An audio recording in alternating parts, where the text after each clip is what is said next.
Right Musi నివాసితుల ప్రాంతాల్లో high tension వాతావరణం నెలకొంది. మూసీ బాధితుల వివరాలు సేకరించడానికి అధికారులు రంగంలోకి దిగారు. ఉదయం మూసీ రివర్ బెడ్ లో 25 ప్రత్యేక సర్వే బృందాలు చేరుకున్నాయి. ఒక్కో టీంలో తహసీల్దార్తో పాటు 5 ఆఫీసర్లు ఉన్నారు. రివర్ బెడ్ లో మొత్తం 2166 ఇళ్లను అధికారులు గుర్తించారు. ఎఫ్టీఎల్ నిర్మాణాలను డబుల్ బెడ్రూమ్ ఇల్లు బఫర్ జోన్ల నిర్మాణాలకు ఇళ్లతో పాటు నష్టపరిహారం చెల్లించేందుకు ప్రభుత్వం సిద్ధమైంది. అయితే పలు ప్రాంతాల్లో సర్వే కోసం వచ్చిన అధికారులను స్థానికులు అడ్డుకుంటున్నారు. దీంతో మూసీ నివాసితుల సర్వే అధికారులకు సవాల్గా మారింది. భారీ పోలీస్ బందోబస్తు నడుమ ఇళ్లను అధికారులు మార్క్ చేస్తున్నారు.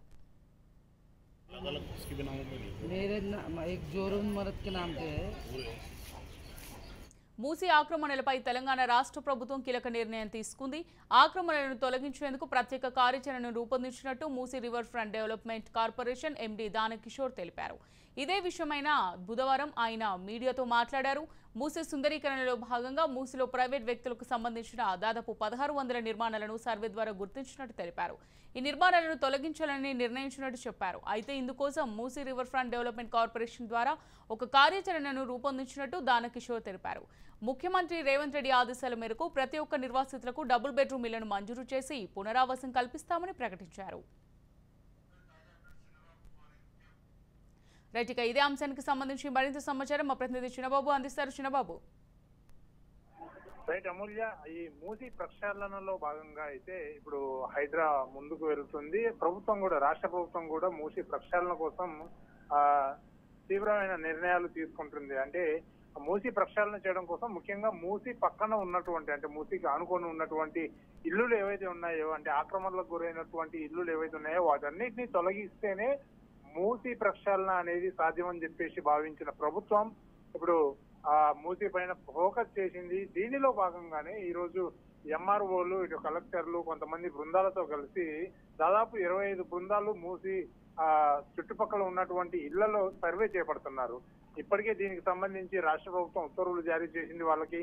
సో వాళ్ళు వెంటనే ఈ రోజు వెళ్ళారు. ఈ 2-3 రోజులు కూడా వాళ్ళు వెళ్ళి సర్వే చేపట్టి ఏవైతే అక్రమ నిర్మాణాలని వాళ్ళు నిర్ధారిస్తారో వాటన్నిటి మీద అక్కడ ఒక మార్క్ వేస్తున్నారు. అంటే అధికారులు ఇటు పోలీసుల సమక్షంలో మార్క్ వేసి ఆ మార్క్ చేసినటువంటి ఇళ్లను మాత్రమే కూల్చివేసే దిశగా అయితే ఇప్పుడు ఈ కసరత్తు అయితే చేస్తున్నటువంటి పరిస్థితి కనిపిస్తుంది. ముఖ్యంగా ఈ రోజు ఇటు చాదర్గట్టు, అలాగే శంకర్ నగర్, అలాగే కొన్ని మూసి పరివాహక ప్రాంతాల్లో ఉన్నటువంటి ఆ ఇల్లు ఏవైతే ఉన్నాయో వాటి చోటకు వెళ్లి అన్నిటినీ కూడా ఒక మార్క్ అయితే సెట్ చేస్తున్నటువంటి పరిస్థితి నెలకొంది.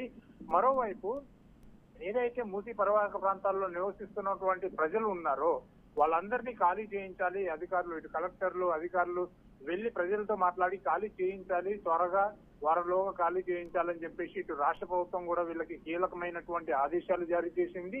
సో ఈ నేపథ్యంలోనే ఇక్కడ వీళ్ళు వెళ్లి ఏదైతే ఆ మూసీ సర్వే చేపడుతున్నారో, ఏవైతే కట్టడాలు కూల్చివేయాలో వాటన్నిటిని నిర్ధారించి మార్కు వేసి అక్కడ ఆ నిర్ధారణ చేసే ప్రాసెస్ లో సర్వే చేపడుతున్నారు. ఈ సర్వేకి వెళ్తున్నప్పుడు కొంతమంది అధికారులని పలు చోట్ల ఏదైతే మూసీ పరివాహక ప్రాంతాల్లో నివసిస్తున్నటువంటి ప్రజలు ఉన్నారో, ముఖ్యంగా చాదర్గట్టు పరిసర ప్రాంతాల్లో కానీ, అలాగే శంకర్ నగర్ పరిసర ప్రాంతాల్లో, అలాగే మూసీ ఏరియాలో ఉండే ప్రజలు కొంతమంది నిరసన వ్యక్తం చేస్తున్నటువంటి పరిస్థితి. అంటే సడన్ గా వచ్చి మమ్మల్ని వెళ్ళిపోమంటే మేము ఎక్కడికి వెళ్ళాలి అని చెప్పేసి ప్రజలు వాళ్ళ ఆవేదన వెలిబుచ్చుతున్నటువంటి పరిస్థితి. మరోవైపు ఇటు ప్రభుత్వం మాత్రము, అక్కడ రాష్ట్ర ప్రభుత్వం వీళ్ళ కోసం ఏవైతే ఇప్పటికీ దాదాపు రివర్ బెడ్ లో, అంటే మూసీ రివర్ బెడ్ లోనే 2166 ఇళ్లను గుర్తించినట్టు అధికారులు చెప్తున్నారు.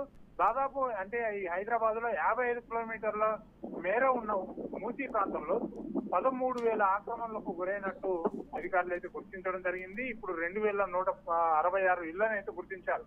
అయితే వీళ్ళందరికీ పునరావాసం కల్పించాలని చెప్పేసి కూడా రాష్ట్ర ముఖ్యమంత్రి అయినటువంటి రేవంత్ రెడ్డి ఇప్పటికే కీలక ఆదేశాలు జారీ చేశారు. ఇప్పుడు మంత్రుల సమావేశంలో, కలెక్టర్ సమావేశంలో కూడా కీలకమైనటువంటి నిర్ణయం తీసుకొని వీళ్ళందరికీ పునరావాసం కల్పించాలని చెప్పేసి కూడా నిర్ణయం ఇచ్చారు. మరోవైపు ఎవరైతే ఇల్లులు కోల్పోతున్నారో, ఈ సర్వేలో భాగంగా ఇటు ఇల్లులు కూల్చివేసిన నేపథ్యంలో ఎవరైతే ఇల్లులు కోల్పోతున్నారో వాళ్ళకి డబుల్ బెడ్రూమ్ ఇల్లులు కూడా ఏర్పాటు చేస్తున్నట్టు రేవంత్ రెడ్డి కీలక నిర్ణయం అయితే తీసుకున్నటువంటి పరిస్థితి.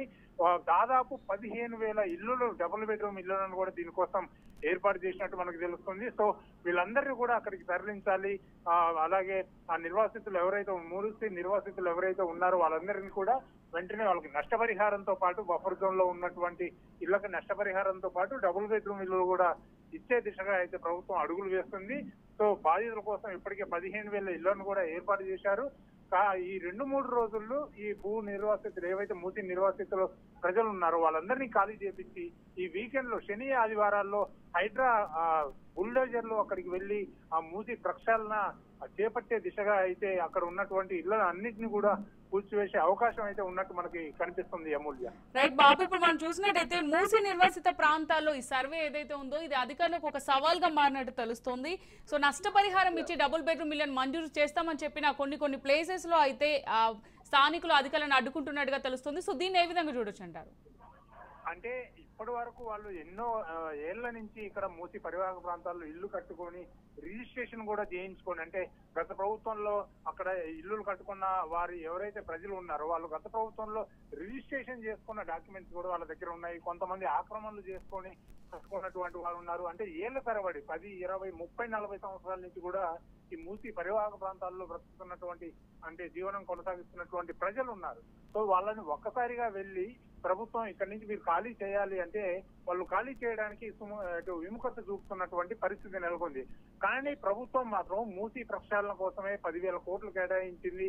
సో మూసి ప్రక్షాళన చేయాలి, లండన్ లో ఉన్న తరహాలోనే నది తరహాలోనే ఇక్కడ మూసి ప్రక్షాళన కూడా జరగాలని చెప్పేసి రేవంత్ రెడ్డి ప్రభుత్వం నిర్ణయం తీసుకుంది. కాబట్టి ఈ మూసి ప్రక్షాళనలో భాగంగా తప్పకుండా అక్కడ ఉన్నటువంటి ఇళ్లను తప్పకుండా ఖాళీ చేయాల్సిందే అని చెప్పేసి ఇటు ప్రభుత్వం గట్టిగా సంకల్పించుకుంది. కాబట్టి అధికారులు వాళ్ళతో మాట్లాడుతున్నారు. సో మీరు అన్నట్టు అక్కడికి వెళ్ళిన చోట్ల కొన్ని చోట్ల ఇటు మూసి నిర్వాసితులు ఎదురుదాడి చేస్తున్నటువంటి పరిస్థితి. అంటే వాళ్ళకి అడ్డుగా నిలబడి ఎవరిని కూడా వాళ్ళ ఏరియాలోకి రానియకుండా అధికారులను అడ్డుకున్నటువంటి పరిస్థితులు కూడా ఇప్పుడు వస్తున్నాయి. అయితే ఇలాంటివి జరుగుతాయని చెప్పేసి రాష్ట్ర ప్రభుత్వం భారీ పోలీస్ బందోబస్తు మధ్య అధికారులని తీసుకువెళ్లి అక్కడ సర్వే చేపట్టి ఆ మార్కులు వేసి ఏవైతే కూల్చివేయాల్సిన ఇళ్లులు ఉన్నాయో వాటిని కూల్చివేసే నేపథ్యంలో ఆ మార్కులు వేసే దిశగా వెళ్తున్న నేపథ్యంలో ఇటు భారీ పోలీసులు బందోబస్తు మధ్య వెళ్లి ఈ సర్వే అయితే చేపడుతున్నారు. అంటే ఒకవేళ ఎవరైనా అడ్డుకున్నా కూడా వాళ్ళకి నచ్చజెప్పి ప్రయత్నం అయితే చేస్తున్నారు.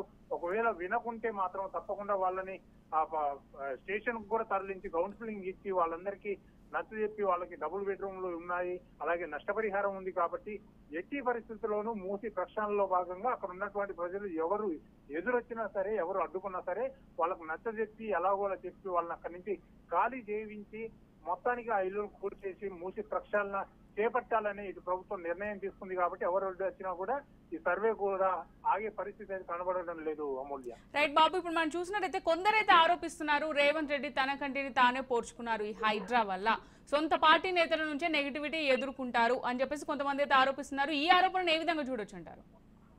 అంటే రేవంత్ రెడ్డి ప్రభుత్వం వచ్చిన తర్వాత ముఖ్యంగా అందరూ మాట్లాడుకుంటున్న విషయం ఏంటైనా ఉందంటే అది హైడ్రా అని చెప్పవచ్చు. అంటే చాలా నిర్ణయాలు తీసుకున్నారు. 6 గ్యారంటీలు అమలు దిశగా ప్రభుత్వం అడుగులు వేస్తుంది. అలాగే ఇంకా అనేకమైనటువంటి కీలక నిర్ణయాలు తీసుకున్నారు. ఇటు రైతు బంధు రుణమాఫీ చేయడం ఇవన్నీ కూడా చేస్తున్నటువంటి పరిస్థితి. ఈ నేపథ్యంలోనే ఇటు ఆక్రమణలకు గురైనటువంటి ఏవైతే మొన్న హైదరాబాద్ లో వరదలు వచ్చాయి, వరదల నేపథ్యంలో ఈ మూసి పరివాహక ప్రాంతాల్లో అలాగే చెరువులు ఇవన్నీ కూడా ఆక్రమణలకు గురయ్యాయి. కాబట్టి భూ కబ్జాలు భూ ఆక్రమణల వల్లనే హైదరాబాదు వరదలకి ఇలా జరుగుతుంది. వరదలు వచ్చిన ప్రతిసారి మునిగిపోతుంది పలు కాలనీలు అని చెప్పేసి రేవంత్ రెడ్డి ప్రభుత్వం హైడ్రా నిర్ణయం తీసుకుంది. అయితే ఈ హైడ్రా నేపథ్యంలోనే FTL బఫర్ జోన్ లో ఉన్నటువంటి అక్రమ నిర్మాణాలను కూల్చివేస్తున్నారు. ఈ నేపథ్యంలోనే మీరన్నట్టు రేవంత్ రెడ్డి ప్రభుత్వంపై ఇటు ప్రతిపక్షాలతో పాటు ఇంకా వేరే వాళ్ళు కూడా అంటే కాంగ్రెస్ ప్రభుత్వంలో ఉన్న వాళ్ళే వ్యతిరేకంగా ఉన్నారని చెప్పేసి ప్రతిపక్షాలు ఆరోపిస్తున్నాయి. అయినప్పటికీ కూడా మొదట కూల్చిన 111 ఎకరాలు మొదటి అంటే ఫేజ్ 1 లో ఏదైతే కూల్చివేతలు చేపట్టిన నేపథ్యంలో మొదటగా 111 ఎకరాలు దాదాపు అప్పుడు స్వాధీనం చేసుకున్నారు. ఆ స్వాధీనం చేసుకున్న నేపథ్యంలో అందులో కాంగ్రెస్ పార్టీకి సంబంధించినటువంటి నేతలు మాజీ ఎంపీలు కూడా ఉన్న విషయాన్ని మనం ఒకసారి గుర్తు చేసుకోవాలి. ఎందుకంటే కాంగ్రెస్ అధికారంలో ఉంది కాబట్టి వాళ్ళకి వారికి సపోర్ట్ గా ఉండకుండా తప్పకుండా హైడ్రా తన పని తాను చేసుకోబోతుందని చెప్పేసి కూడా రేవంత్ రెడ్డి ఇప్పటికే పలుమార్లు చెప్పడం జరిగింది. అందులో వాళ్ళు ఉన్న అంటే కాంగ్రెస్ పార్టీ వాళ్ళు ఉన్న, బిఆర్ఎస్ పార్టీ వాళ్ళు ఉన్న, ఇంకా ఏ స్థాయి అధికారి ఉన్నా కూడా హైడ్రా వెనకడుగు వేయదు. తప్పకుండా భూ కబ్జాలు, భూ ఆక్రమణలు చేసినటువంటి ఇల్లులు, అక్రమ నిర్మాణాలను కూల్చివేస్తామని రేవంత్ రెడ్డి కళాఖండిగా గట్టిగా చెప్పకనే చెప్పారు. కాబట్టి సో ప్రతిపక్షాలు చేస్తున్న మాటల్ని విమర్శలుగానే వాళ్ళు తిప్పికొడుతున్నటువంటి పరిస్థితి అయితే ఉంది. సో అందులో కాంగ్రెస్ అధికారంలో ఉన్నటువంటి నేతల ఇల్లులైనా సరే కూల్చడానికి ఇటు రాష్ట్ర ప్రభుత్వం మాత్రం ఏమాత్రం వెనకడుగు అయితే వేయడం లేదు అమూల్య. సో దీనిలో భాగంగానే హైడ్రా ఇప్పుడైతే ముందుకు వెళ్తుంది. దానిలో భాగంగానే ఈ మూసి ప్రక్షాళన కూడా ఇప్పుడు చేపడుతున్నటువంటి పరిస్థితి నెలకొంది. Right, thank you Babu, thank you for the updates.